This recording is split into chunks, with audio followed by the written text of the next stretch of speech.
that America freed the slaves in 1863 through the Emancipation Proclamation of Abraham Lincoln, but gave the slaves no land or nothing in reality, and as a matter of fact, to get started on. At the same time, America was giving away millions of acres of land in the West and the Midwest, which meant that there was a willingness to give the white peasants from Europe an economic base.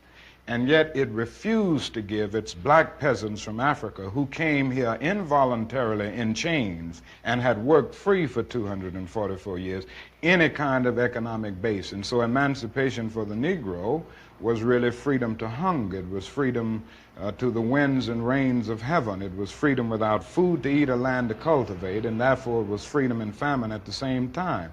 And when white Americans tell the Negro to lift himself by his own bootstraps, they don't look over the legacy of slavery and segregation. I believe we ought to do all we can and seek to lift ourselves by our own bootstraps, but it's a cruel jest to say to a bootless man that he ought to lift himself by his own bootstraps. And many Negroes, by the thousands and millions, have been left bootless as a result of all of these years of oppression and as a result of a society that deliberately made his color a stigma and something worthless and degrading. Apart from wanting to live... Bro, I'll tell you this. It never ceases to amaze me that these saltines will always hide and obfuscate from quotes like this from Martin Luther King or any other black, leader during the civil rights movement.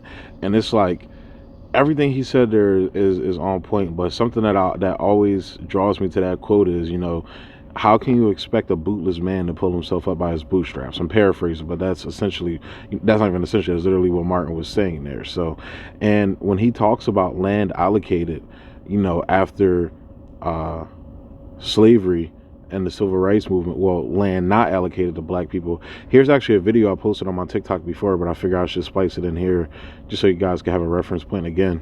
White Americans, approximately 1.5 million white families, were enabled to settle on Western territories on 160-acre tracts of land under the terms of the Homestead Act. The Homestead Act was in operation for approximately 70 years after its passage in 1862.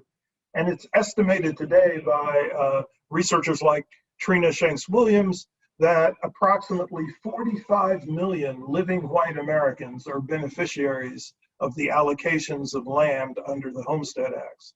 What's critical is that those allocations of land were largely exclusively privileged to white Americans, while black Americans who emerged from slavery received absolutely nothing. But yeah, everything there in that video is correct. So both of the, both Martin and the other guy, what they're saying in these videos are absolutely correct.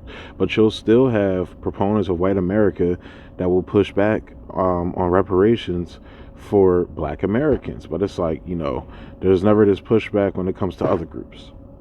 So I'm not making it about race. I'm just making a clear fucking observation.